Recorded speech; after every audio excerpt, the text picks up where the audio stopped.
Hello everybody, it's your boy Cinema Dude here with part 3 of the 3-part recap of the Planet of the Apes trilogy. Today we're covering 2017's War for the Planet of the Apes. And woo, the journey it's been, the Planet of the Apes trilogy, man. Everything that we've led up to in these last couple of movies have all led up to this. And if you'll notice, there's a little Easter egg in the titles of these movies. We start with Rise of the Planet of the Apes, where we see the apes uprising. Then we move on to Dawn, which a lot of the times, Dawn implies that something is starting to happen, it's coming real soon. And now we're at War, which really just symbolizes that the apes do not have the planet yet. And how are all these titles different from Kingdom of the Planet of the Apes? The titles of the original Planet of the Apes trilogy really implies that this is not their planet yet. Which, I mean, Rise and Dawn, those titles are implying that they are taking over, that they're getting their area of the world, while War, they're fighting for it. And the Kingdom of the Planet of the Apes title implies that they're in the kingdom on the Planet of the Apes, which in those first 3 titles, it was Rise, Dawn, and War for it, so they haven't yet acquired Planet of the Apes. But that's all about the change in this recap. And yes, as the title implies, we're going to war for the planet between the apes and the humans. This video will contain spoilers from War of the Planet of the Apes. And the reason that I'm giving a spoiler warning on this video and not the others is because this is the only movie in the trilogy that isn't 10 years old. And believe me, there's some insane spoilers here. Without further ado, let's get this show on the road. The movie opens with soldiers approaching the apes' bunker. And this is where we learn that the apes that followed Koba now side with the humans. And the apes are working with the humans in promise of freedom, not being able to die when the humans take back the world, and being the only person of the race that the humans don't end. And I actually think this is a reference to the Civil War. And how the South, the losing side of that war, used to make slaves fight for them and promise for their freedom. And if this was a reference, it would be implying that the humans are kind of like the South. They're very much in the wrong. And they end up losing the war, just like the South did in the Civil War. And just like the slaves, most of the apes that end up betraying their kind for their own selfish needs do end up dying in this movie. So, is this a Civil War reference? I don't know exactly, but for now I'm going to say that because it does seem very likely. And when he's talking to the apes that betrayed them, he says some of the most powerful lines ever. I did not start this war, Koba did, but I will finish it. I ultimately just want peace for the planet is kind of what he's saying. Anyway, we kind of get to see Caesar thrive with his family before Blue Eyes and his wife are killed and he's left there with Cornelius. That inspires him to go out and fight war with Maurice, Rocket, and several of the other apes. And on the road, they're informed that Winter is missing. And later, Maurice discovers this little kid who seems to not be able to speak and is mute. And also down the road, they found another ape who can speak.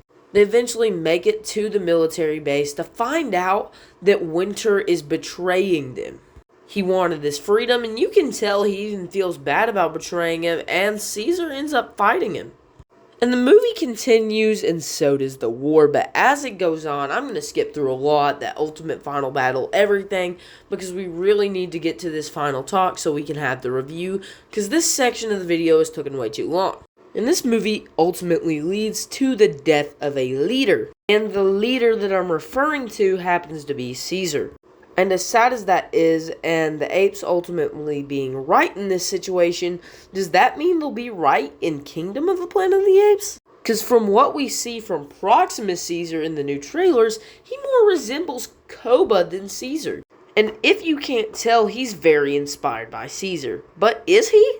In judging by the reviews that actually came out for Kingdom of the Planet of the Apes, some of those actually do imply that the times have gotten wickeder and the apes are different.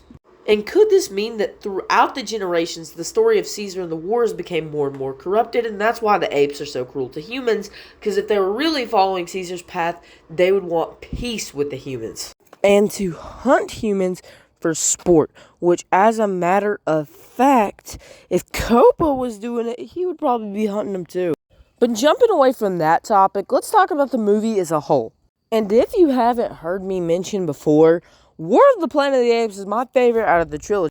And I know a lot of people are going to say Dawn is their favorite, but the reason this is my favorite is because, well, straight up, this tackles some very awesome storylines and plots. This tackles how to complete a leader's arc. Anyone else who's trying to make an arc of a leader or making a movie where it focuses on a leader, then it must be intimidating knowing that there's leaders like Caesar out there who completely top whoever your leader is. And even in this movie where we get to see Caesar die, it makes you realize how many movies follow a hero from birth to death. I mean, the first 10 to 20 minutes of Rise of the Planet of the Apes, Caesar wasn't even born. And it's just that realization when he dies, it's, oh my gosh, we started here and now we're here.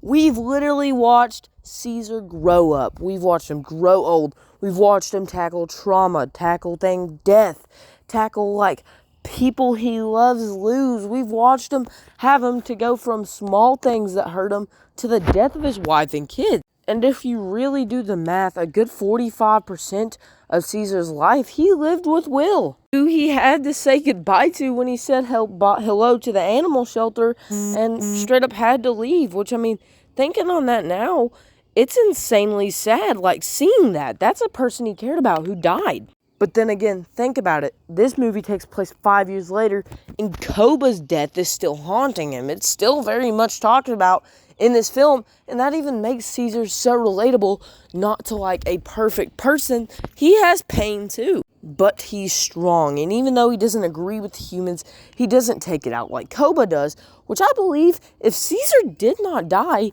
he might have gave the humans a second chance, and Kingdom of the Planet of the Apes would not probably be releasing if that's how it ended, unless they just went back to war or something. But anyway, this is just an awesome way to handle a leader in your films. And anyway, getting down to the middle of this, just going through a review sort of thing, I have to say, there is no freaking way you can hate on this movie, because there's still things that you can easily praise about it. The visual effects, the cinematography, just like Dawn of the Planet of the Apes, I mentioned Matt Reeves knows how to make a good shot. And even there's one point where Caesar does it and there's a gunshot flash, and Matt Reeves actually reused that same kind of shot in the Batman. There's just absolutely no way you can hate on the visual effects in this movie, or even the writing and storytelling in here. It is very much darker than the other two, which, like I said in the last video, Matt Reeves does tackle a completely different type of atmosphere in his directed films versus whoever directed Rise of the Planet of the Apes. I mean, Rise was much more lighthearted than this film right here, and I have to say, after watching this, if 10 is the highest I can go, 10. If I can go above that, infinite. It is, this movie is so freaking good. That's cinema, dude. I'll see y'all later. I love talking about this movie. Bye.